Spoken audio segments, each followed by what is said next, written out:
안녕하세요. 초등생활 처방전 이서윤입니다. 오늘은 방학 계획을 세울 때 특히나 학습적인 부분에서 고려해야 할 점을 말씀드리도록 하겠습니다. 그리고 학년별로 꼭 들어가면 좋을 것들도 말씀을 드리도록 할게요. 사실은 이 1학년부터 6학년까지 겨울방학 때에 이런 점을 꼭 했으면 좋겠다 하는 거를 제가 올린 적이 있었는데 그게 크게 변한 게 없거든요. 그래서 아래 링크는 달아둘 테니까요. 조금 길게 풀어서 학년별로 보시고 싶으시다 하시면 그것을 참고하시고요. 오늘은 조금 더 간단하게 말씀을 드리도록 할게요. 이 학습적인 부분 계획을 세울 때 매일매일 공부를 하는 시간을 좀 일정하게 정해놓는 것이 좋습니다. 집 공부를 하는 게 집에서 어디 학원을 가는 것처럼 아침에 혹은 오후에 몇 시부터 몇 시까지 공부를 할 건지 같이 이야기를 나누고 일정한 집 공부 시간을 정해서 규칙적으로 공부를 하는 것이고요. 그 다음에 두 번째는요, 분량별로 계획을 세우는 것이 좋겠습니다. 하루에 1시간 수학 공부 이런 게 아니라 구체적으로 몇 쪽씩 어떤 문제집을 풀고 영어 책 몇 권을 읽고 이런 식으로 분량별로 계획을 세우고요. 하지만 독서 타임 같은 경우에는 시간으로 세울 수가 있겠죠. 그래서 1시간 매일매일 독서 타임을 갖는다 이렇게요. 근데 거기 안에 약간 분량, 미션을 넣는다라고 한다면 우리 아이들이 평소에 잘 안 읽는 분야의 책을 계획 안에 넣어볼 수가 있어요. 그래서 방학 동안에 안 읽는 장르 있죠. 너무 문학책만 읽는 친구들 같은 경우에는 과학책, 예술책, 역사책 분야별로 한 권씩 읽기 이런 식으로 계획 안에 넣을 수 있습니다. 독서에 있어서 지금 아이가 읽고 있는 수준의 책을 아이가 혼자 읽는다라고 한다면 플러스 1의 수준을 부모님이 같이 읽어주시거나 부모님이 도와주시거나 하는 걸로 해보면 좋겠다라고 말씀을 드립니다. 그래서 만약에 우리 아이가 그림책만 읽는다라고 했을 때는 조금 더 글밥이 많은 책이 플러스 1의 수준일 것이고요.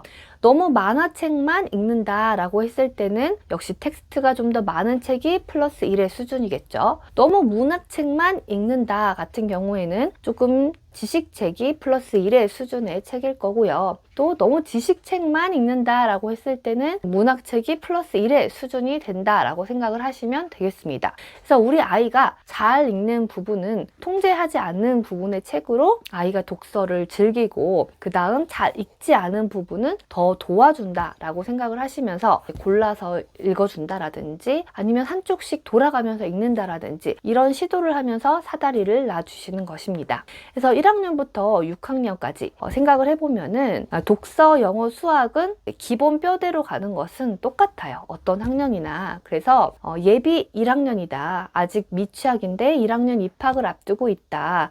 그런 경우에는 영어 같은 경우에는 영어 영상을 보거나 노래를 듣거나 이 정도로 하고요. 수학 같은 경우에는 한 자릿수 덧셈 뺄셈 1부터 100까지 익히는 거 그리고 책 많이 읽어주시면서 한글과 친해지는 그 정도로 하면 되겠고요. 그 다음 1학년이고 예비 2학년이다. 그런 경우에는 역시 독서, 영어, 수학으로서 독서는 그림책을 많이 읽을 거고 거기에 좀 재미있는 글밥 있는 책 넣어가지고 같이 읽어주거나 조금 혼자 읽어보거나 하면서 텍스트가 많은 재미있는 책 이 정도로 수준을 조금 더 높여보면 좋겠고요. 그 다음 이제 영어 같은 경우에 아이들마다 수준이 다르지만 파닉스를 조금씩 익히면서 영어를 읽는 연습을 조금씩 해보는 거죠.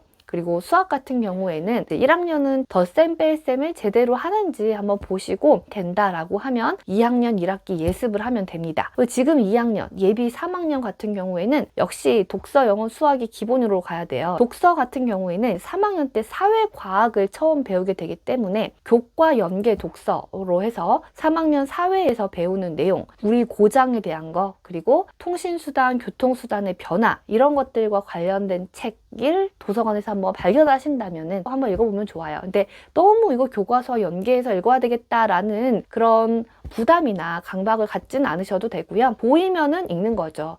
그다음 과학 같은 경우에도 3학년 올라가서 자석이라든지 지구라든지 동물 같은 거 공부를 하니까 그런 게 또 보이면 더 읽어보고요. 3학년은 텍스트가 있으면서 살짝은 지식 정보를 배울 수 있는, 그럼으로써 사회과학과 연계될 수 있는 책들을 같이 읽어보면 좋겠습니다. 영어 같은 경우에는 3학년을 앞두고 영어를 배우기 시작하는 친구들도 있을 것이고 그 전부터 배웠던 친구들도 있을 거예요. 그래서 아이의 수준에 맞춰서 영어 영상을 보고 영어 책을 읽고 그 다음 집에서 하는 영어 교재가 있다라고 한다면 그런 영어 교재의 진도를 나갈 수도 있고요. 학원을 다닌다라고 하면은 또 학원에서 하는 것들을 충실히 따라가면서 집에서 영어 영상을 보고 영어 책을 읽고 하는 것들을 보완할 수가 있겠습니다. 수학 같은 경우에도 2학년 수학을 두 자릿수 덧셈 뺄셈 그리고 구구단 이런 것들을 어느 정도 한다라고 한다면 3학년 1학기를 예습을 해볼 수 있습니다. 그 다음 3학년 예비 4학년 같은 경우에는 독서 역시 지식 정보를 가져갈 수 있는 책들을 읽으면서 사회과학을 예습을 하세요.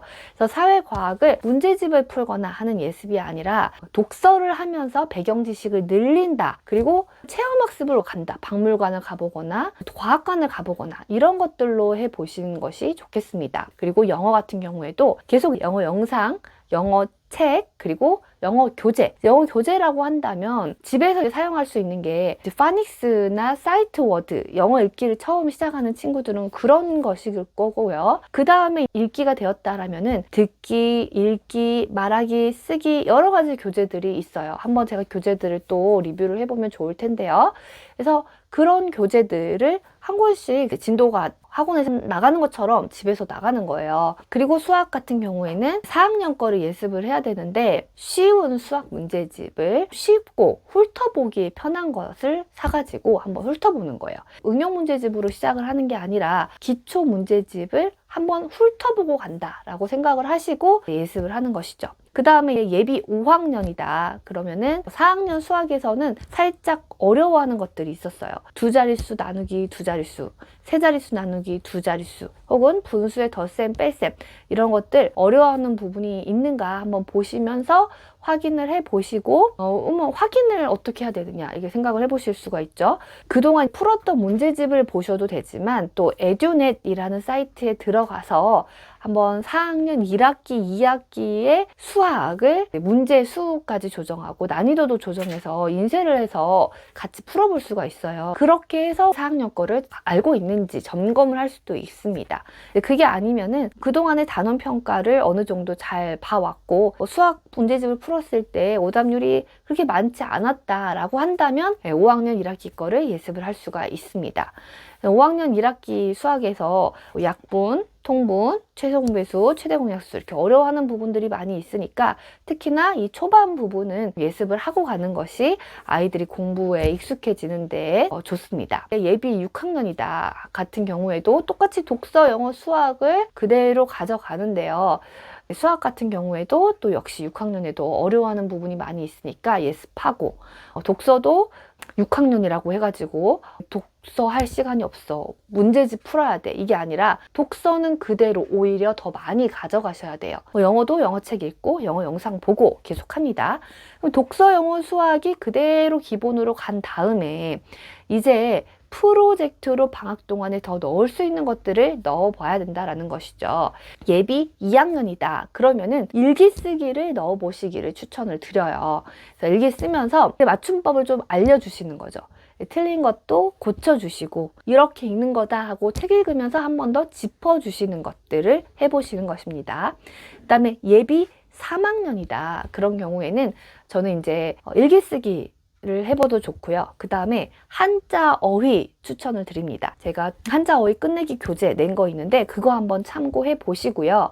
조금 더 아는 게 많아졌으니까 도서관에 가보면은 잡지들 많이 있잖아요. 시사 관련된 잡지 읽어볼 수 있습니다. 자, 그 다음에 예비 4학년 같은 경우에는 프로젝트로 주장과 근거 쓰기 제가 최근에 낸 거 그거와 그 다음에 한자 어휘 끝내기 이거에서 좀 단계를 높여가지고 한번 해보는 거, 글을 쓰고 어휘 익히고, 그리고 독해 문제집을 활용을 해보신다라고 한다면은 독해 문제집을 방학 동안에만 살짝 넣을 수도 있겠죠. 그 다음에 심화 문제집을 조금 더 해가지고 3학년 2학기 심화 문제집을 하고 4학년 1학기에 예습을 가야 되는가 하고 고민하실 수도 있어요. 아이에 따라서 그동안에 응용 문제집을 풀었는데 정답률이 좋았다. 그리고 수학적인 감각이 있다. 그러면은 심화 문제집을 풀어볼 수 있죠. 이게 복습이라는 게 더 힘들어요. 예습은 배우지 않았던 것을 좀 새롭게 배우는 느낌이 있는데 이미 배웠던 거를 아무리 어려운 문제라고 해도 다시 복습을 한다라는 게 쉽지가 않아요. 그래서 저는 오히려 4학년 거를 미리 예습을 하고 현행을 할 때에 응용 문제집을 풀면서 오히려 심화 문제집을 그때 잘하는 친구들 같은 경우에 4학년이면은 좀 넣어줄 수 있다라고 생각을 해요. 그래서 3학년 2학기에 심화를 하고 4학년 1학기를 예습을 하는 것보다 복습의 느낌이 아이들이 좀 지루한 감이 있으니까 4학년 거를 예습을 좀 더 빨리 하고 4학년 거를 현행을 하면서 응용 문제집의 정답률이 높은 경우에 심화를 해볼 수가 있지 않을까 하고 말씀을 드리고 싶어요. 5학년 역시 마찬가지예요. 5학년은 주장과 근거 쓰기라든지 논술 이런 것들을 일주일에 몇 번 정도 해볼 수가 있습니다. 그래서 주장과 근거 쓰기와 일기 쓰기 모두 무료 강의가 올라가 있잖아요.